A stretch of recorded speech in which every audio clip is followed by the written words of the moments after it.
Hello दोस्तों, आप सभी का स्वागत है आपके अपने परिवार बीके स्टडी पॉइंट में।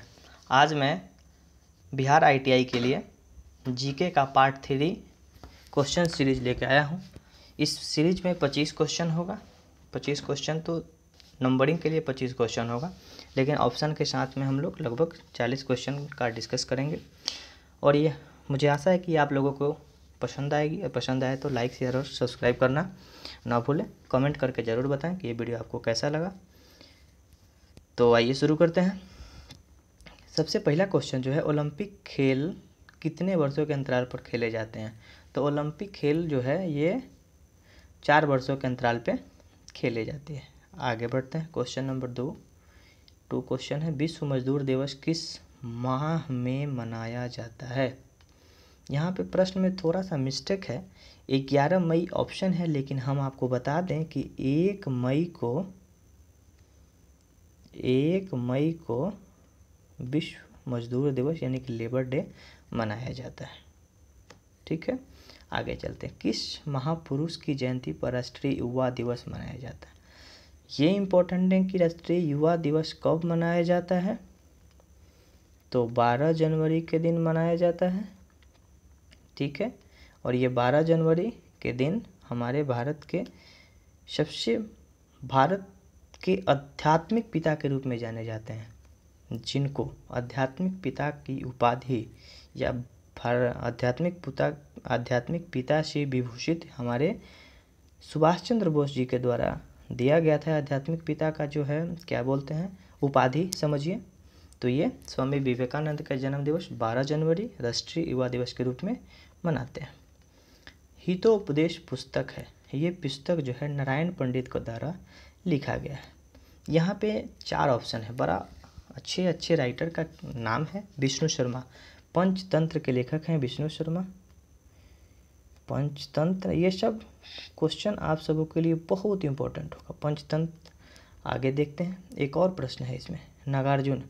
तो नागार्जुन को हम लोग, नागार्जुन जैसे ये बौद्ध धर्म से संबंधित थे, और यहाँ पे वात्स्यायन का एक कामसूत्र पुस्तक आता है जो वात्स्यायन के द्वारा लिखा गया था। गांधी जी ने अपनी आत्मकथा मूलतः किस भाषा में लिखी थी?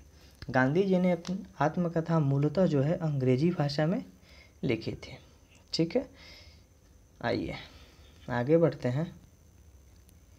ज्ञानपीठ पुरस्कार किससे संबंधित है? तो ज्ञानपीठ पुरस्कार जो है ये साहित्य के क्षेत्र में दिया जाने वाला बहुत बड़ा पुरस्कार है। ज्ञानपीठ पुरस्कार से सम्मानित होने वाली प्रथम महिला आशा पूर्णा देवी। आगे बढ़ते हैं। निम्नलिखित में से किस विदेशी नागरिकों को भारत रत्न दिया गया है? किस विदेशी नागरिक को भारत रत्न सम्मान से विभूषित किया गया है? तो पहले विदेशी हैं जिनको भारत रत्न दिया गया वो खान अब्दुल गफ़ार खान, जिनको खुदाई खिदमतगार की संज्ञा दी जाती है। आप लोग इतिहास के बुक किताबों में पढ़े होंगे। और ये इसमें नेल्सन मंडेला जी जो हैं इनको भारत रत्न से सम्मानित किया गया है। आगे, शांति निकेतन किस महापुरुष से संबंधित है? तो शांति निकेतन का संबंध जो है रविंद्रनाथ टैगोर से है, जिनको गुरुदेव भी कहा जाता है।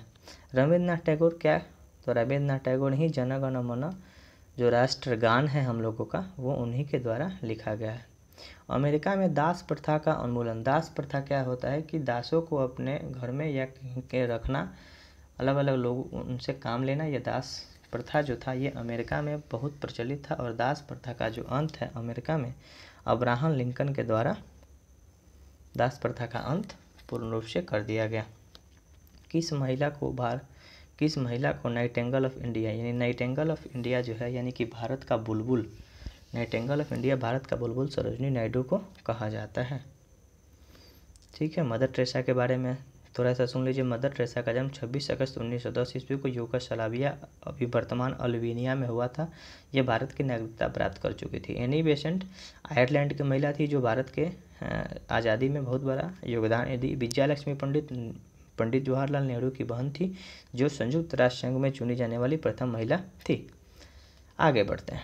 आगे जो क्वेश्चन है हम लोगों का, क्वेश्चन आगे है कि भारत के किस राज्य में मसालों का बगीचा? अरे भाई, तो मसालों का बगीचा किसको बोलेंगे? जहाँ पे सबसे ज़्यादा मसाला का उत्पादन होगा। तो मसाला का उत्पादन कहाँ होता है? इस क्वेश्चन में थोड़ा सा मसाला का जो बगीचा है, ये मसाला का बगीचा केरल को बोला जाता है। बढ़िया। इसी केरल में है ना केरल के कालीकट बंदरगाह पे वास्को डी गामा 1498 ईस्वी में आया था, और वो आया था मसाला के खोज में ही। तो मसाला उसको खिला दिया गया था, कोई दूसरा यहाँ से भारत से पहले मसाला का लोग व्यापार करता था, और वो मसाला उन लोगों को चखा दिया, और उसी मसाला की यानी गोल मिर्च के तलाश में भारत पहुँचा, और केरल के कालीकट के बंदरगाह पे, इसलिए मसालों का बगीचा केरल को बोला जाता है। ठीक है। असम में चाय पत्ती का उत्पादन किया जाता है। आगे बढ़ते हैं। किस देश का राष्ट्रीय फूल गुलाब का फूल है? यानी कि गुलाब का फूल जो है ये ईरान का राष्ट्रीय, अपना भारत का क्या है? तो भारत का कमल का फूल है जो राष्ट्रीय फूल के रूप में जाना जाता है। क्वेश्चन नंबर 13, निम्नलिखित में से किस देश का राष्ट्रीय पशु आइबिस? तो आइबिस जो है ये जापान का राष्ट्रीय पशु है। ऑस्ट्रेलिया का राष्ट्रीय पशु कंगारू है। कंगारुओं का देश ऑस्ट्रेलिया में बोला जाता है। भारत की पहली शावक फिल्म आलम आरा, शावक मतलब कि बोलती फिल्म आलम आरा है, जिसका जो निर्देशन है अंतर्देशी ईरानी के द्वारा किया गया था। ठीक है। श्याम बेनेगल जो है गांधी फिल्म के निर्देशक हैं। ये गांधी जो फिल्म बना था उसमें बेन किंग्सले गांधी जी का रोल अदा किए थे, और उनके उस फिल्म का निर्देशन जो है श्याम बेनेगल, और आलम आरा फिल्म का निर्देशक अंतर्देशीय ईरानी। 15 नंबर क्वेश्चन है। 15 नंबर क्वेश्चन देखते हैं कि भारतीय अंतरिक्ष अनुसंधान संगठन कहाँ है? तो भारतीय अंतरिक्ष अनुसंधान संगठन जो है ये बेंगलुरु में है, जिसको इसरो बोला जाता है, इंडियन स्पेस रिसर्च ऑर्गेनाइजेशन, जिसका स्थापना 1969, यानी कि याद रखने का छोटा सा ट्रिक है कि गांधी जी के जन्म के 100 साल बाद भारत में इसरो की स्थापना की गई, जिसका मुख्यालय बेंगलुरु में है। उसके अभी अध्यक्ष के सिवन हैं। अभी इसके द्वारा बहुत ही सराहनीय काम किया गया था, लेकिन थोड़ी सी उसमें प्रॉब्लम आ गई।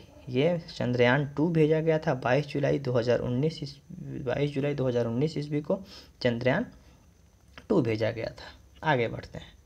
क्वेश्चन नंबर है भारत में प्रथम परमाणु रिएक्टर। तो भारत का जो प्रथम परमाणु रिएक्टर था उसका नाम अप्सरा था। अपोलो 11 के बारे में थोड़ा सा बता दें तो ये चंद्रमा पे गया था यान, जिसके नील आर्मस्ट्रांग को यही ले गया था। आर्यभट्ट भारत का यही एक उपग्रह है। आगे बढ़ते हैं। क्वेश्चन नंबर है विश्व की सबसे ऊंचाई पर स्थित दूरबीन वेधशाला। तो विश्व की सबसे ऊंचाई पर स्थित दूरबीन वेधशाला जो है ये लेह लद्दाख में है, जो कि भारत में पड़ता है। आगे बढ़ते हैं। यहाँ पे रूस है, तो रूस की राजधानी देखते हैं क्या है, मॉस्को। अमेरिका की राजधानी वाशिंगटन डीसी।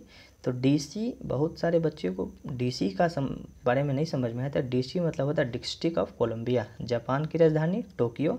ठीक है। जापान के बारे में एक चीज़ बता दें कि जापान पे अमेरिका कभी परमाणु बम गिराया था। कब? तो 6 अगस्त और 9 अगस्त 6 अगस्त और 9 अगस्त 6 अगस्त और 9 अगस्त 1945 को जापान अमेरिका पे परमाणु हमला किया था।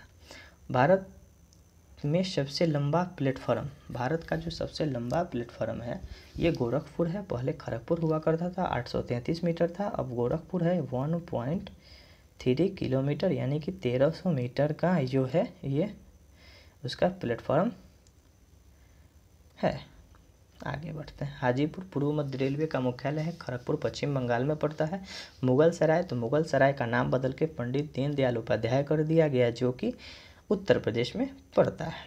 भारत का क्षेत्रफल की दृष्टि से सबसे छोटा केंद्र शासित प्रदेश। तो क्षेत्रफल की दृष्टि से सबसे छोटा केंद्र शासित प्रदेश लक्षद्वीप है।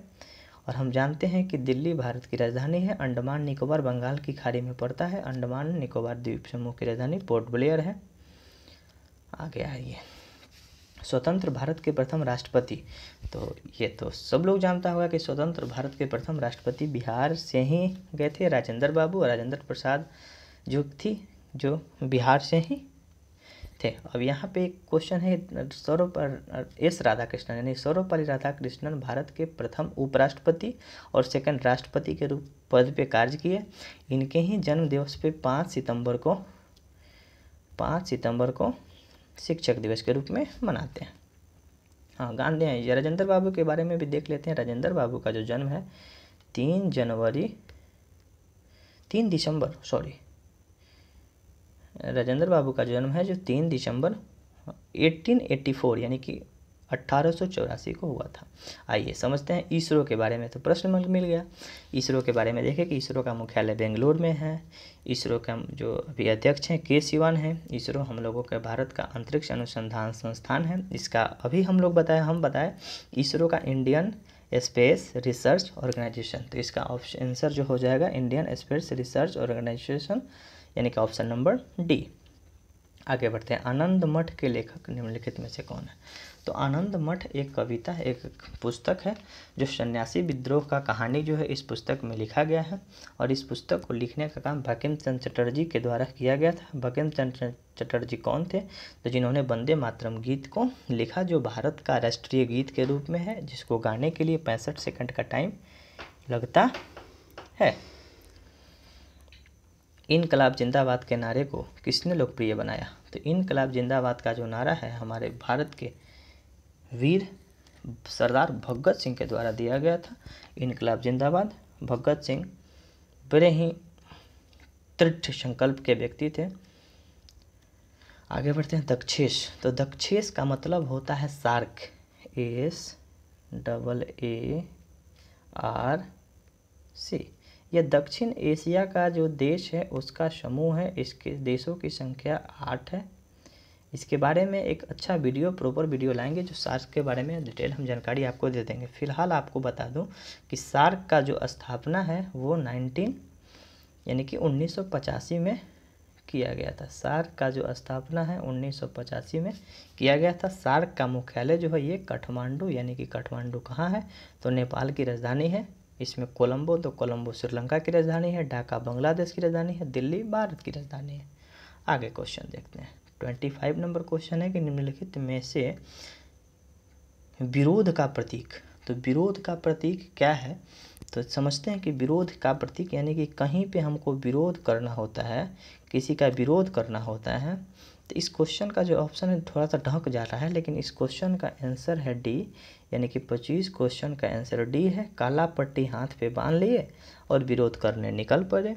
ऐसे भी हम लोग देखते हैं कि कोई जो धारणा देता है, यानी कि जो विरोध करना विरोध का प्रतीक होता है, तो काला झंडा लेके लोग चल देता है, यानी कि विरोध का प्रतीक काला झंडा। अब आइए, पीली झंडा क्या है? तो पीला झंडा है कि जो बीमारी वाला गाड़ी होता है, यानी किसी को बीमारी हो जाए, संक्रामक लोगों को ले जाने वाले वाहन के ऊपर पीला रंग का झंडा लगा दिया जाता है। अब आइए, अब हमको इस सीरीज के बारे में आप बताएंगे कि हाँ ये सीरीज आपको कैसा लगा।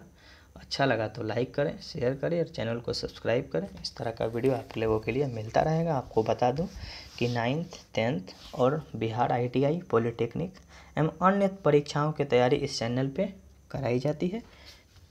ओके, धन्यवाद, टेक केयर।